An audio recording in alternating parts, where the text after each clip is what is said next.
大家好啊，歡迎收睇今集 Uncle B 啊！今日咧，我哋一連兩集咧，會同大家分享嚟到加拿大咧有乜嘢10大唔過癮嘅地方。咁咧，我哋第一集咧先同大家分享5大先。咁啊，我哋會再另外同大家分享咧10大加拿大過癮嘅地方嘅，唔會淨係得講啲唔好嘅嘢。咁啊，先嚟第一大。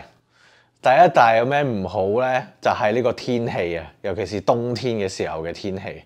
我哋一嚟到溫哥華嘅時候呢，係呢個12月23啊，咁呢嗰陣時係落大雪，大到係根本車都行唔到啊！又凍啦，跟住又乾啦，就要落雨啦。着住 Canada Goose 隻腳呢，因為係條 Columbia 嘅關係呢，都好凍啊，全身。戴手套咧都冇用，都唔保溫。仲要咧之後有機會咧揸車，哇跣胎跣到媽媽聲，十分之驚。咁啊，仲有呢個天氣咧個氣候變化都好大。日頭咧就呢個陽光普照，夜晚咧就落雨咁樣。咁啊，仲有就係呢個日照時間，冬天嘅時候咧非常之短，短到咧係講緊。個感覺好似喂玩唔夠或者做唔夠啲乜嘢嘢咧，就日落咁樣。呢個天氣第一啦，跟住第二咧就係呢個啲地方太大啊！即係喺香港地方細咧，原來雖然生活好似好逼咁樣，但係有個好處啊。落樓下71百佳要揾啲乜嘢食啲乜嘢餐廳酒吧，你可能行幾步啊。如果係尤其是住中上環、西環嗰啲，落街乜嘢都有。但係呢一度咧係去每個地方都係要揸車，你冇可能用腳去行嘅，個感覺係去仲要去到一笪地方咧，唔似香港啲全部高樓大廈，一棟嘢係有100幾200間鋪賣100幾200種產品。呢度可能係講緊2、3個足球場咁大嘅空間嘅一間 Walmart 或者一個。呢個 Costco 或者可能係 Canadian Tire 買嚟買去咧，入邊都係車嘅用品，就 Canadian Tire， 跟住 Walmart 就係 Walmart 嗰啲 grocery 嘅嘢，跟住你可能去 Dollarama 嘅嘢，跟住啲地方係超大。本來可以同一棟大廈可以去好多唔同嘅地方，依家係要去好多等單層嘅。所謂建築物其實一個有蓋嘅空地，跟住咧就去買唔同類型嘅產品。行街細嘅鋪頭都少咗好多，變咗因為啲大財團容易啲壟斷啊嘛。一個咁嘅模式嘅時候 ，Walmart 啊、Canadian Tire 啊，你全部講得出 Superstore 啊，呢啲都係咁樣。咁啊，第三大呢個唔過癮嘅地方咧，就係呢度。啲嘢啊，物價極高啊！講緊極高嘅唔係嗰啲普通農產品啊，日常食嗰啲 grocery 嗰啲，我覺得還可以接受。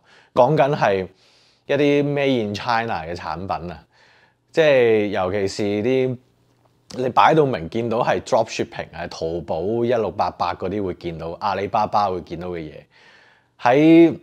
大陸賣緊10蚊人仔咧，呢度就賣緊10蚊加紙最少。即係用個簡單嘅比喻咧，就係呢個簡單嘅例子咧。呢個水缽啊，車嘅水缽上淘寶係20蚊人仔嘅啫。喺呢一度咧，加拿大要20蚊加紙。個分別喺邊咧？大家都係 Bosch 嘅。大陸咧嗰個咧就係 Made in China， 然之後個包裝咧係簡體中文嘅。加拿大呢度都係 Made in China， 都係 Bosch， 跟住咧，但係個封面咧係英文咁解啫。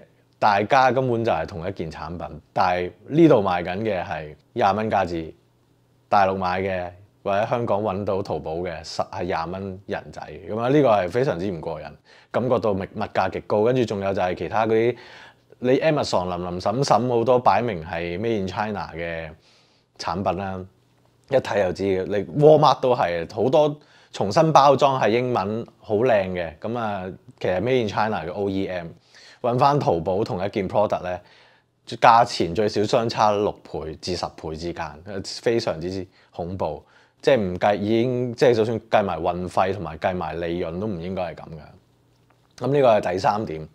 咁啊，第4點咧，第4大唔過癮嘅地方咧，就係呢度啲人食嘢係真係唔識食啊！香港講緊一間 OpenRice 嘅餐廳，4-5分係根本就係好食。日本 Tabelog 3.4至3.9分之間咧，其實根本都滿分嚟㗎。佢哋5分為滿分啊，雖然，但係4分同5分嘅餐廳咧係未見過咁滯啊！呢度嘅人咧食 Google Map， 你見到講緊間都4.5分啊5分咁樣，但係你入到去其實哇不得了，真係搞唔掂。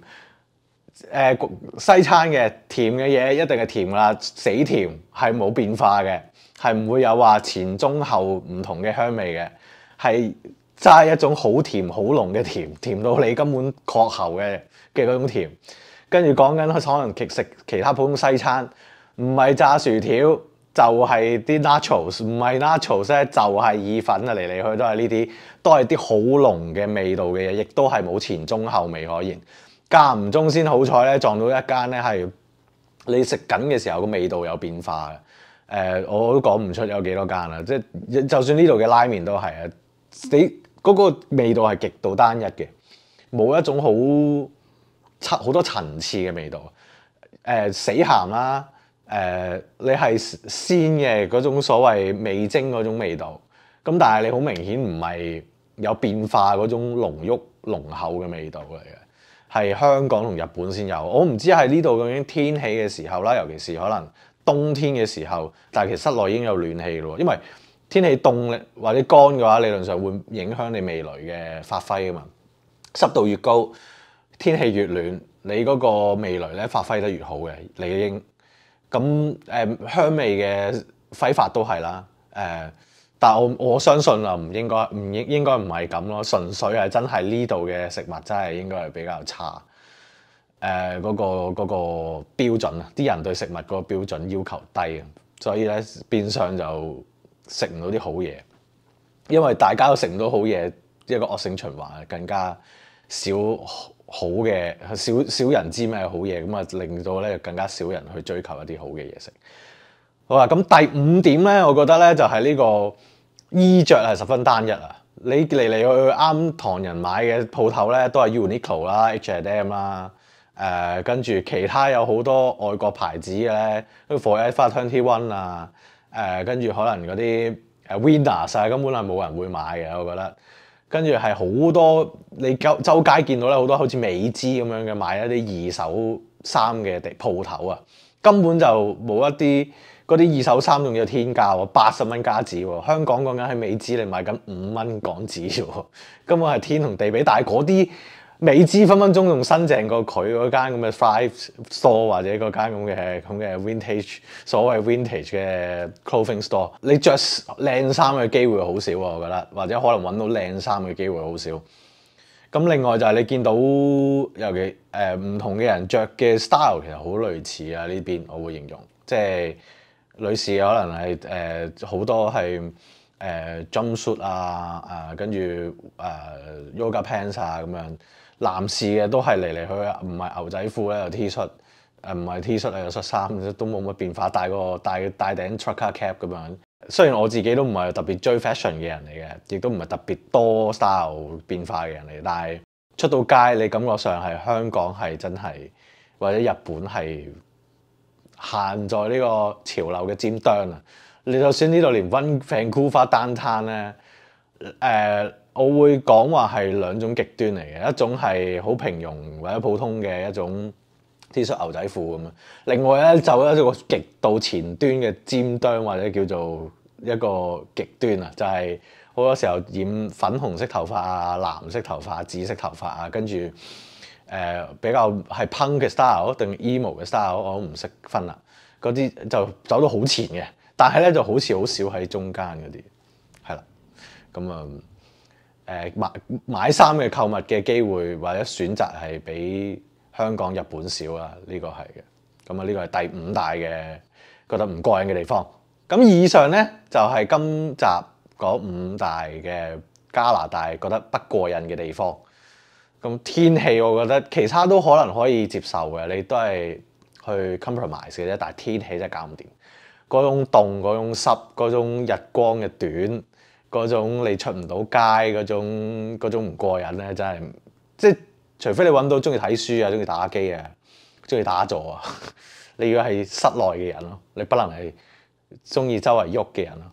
你中意周圍喐嘅人咧，你好難調節嘅，即係可能呢度耐咗就會習慣啦。即係慢慢將你一個必須出街嘅人咧，慢慢吞到去你可以留喺屋企嘅人，可能係住喺加拿大會逼你變成一個咁嘅人嚇。咁啊，其餘嗰啲食嘢冇咁好啊，地方大得滯啊，物價貴啊，所謂物價貴啊，都當大家係水魚啊，我覺得係。咁啊，仲有呢個衫啊，冇乜選擇，我覺得都可以 compromise 嘅，或者有啲方法可以 mitigate 嘅，即係去日本買又好，上翻淘寶買又好，食仲有總之好多方法，用多啲 Amazon 又好，係咪？去就可以解決到地方大嘅問題嚇。咁我都講得太多啦，咁啊唔講咁多住先。咁啊，歡迎大家 comment、like、subscribe 同 share，咁啊記得喺下邊多啲留言同我哋傾偈，咁啊多啲交流，咁開心啲，有啲滿足感，多啲 like。好，咁我哋下次再講埋剩翻嘅嗰5大加拿大唔過癮嘅地方，下次再見，拜拜。